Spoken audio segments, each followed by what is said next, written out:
Hey guys, in today's video I will tell you how much the JBG Travels makes on YouTube. So if you wanna know, then watch the video till end and subscribe to the channel to know how much your favorite YouTuber earns. First of all guys, how does YouTubers get paid? They get paid by placing ads on their videos. If they place more ads, they make more money. Secondly, CPM stands for cost per 1000 views, means how much advertiser pays to run their ads on YouTube. Average CPM is $4 and the earning depends on many factors, from where the video is watched, how long the video is watched.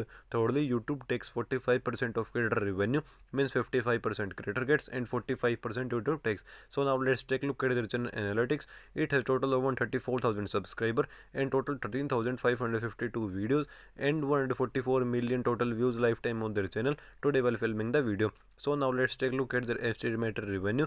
How much does it makes monthly annually from YouTube? This channel gets 1k subscriber monthly and over 775,000 views per month. So according to that, if we multiply views with average $4 CPM, then their estimated monthly earning is $3,000, and multiplying monthly earning with 12 shows that they make around $37,000 annually. So I hope you enjoyed the video. If you also want to learn how to make money on YouTube, then check out the link in the description to learn from scratch how to start and earn a decent amount and become a successful YouTuber. Thank you for watching the video.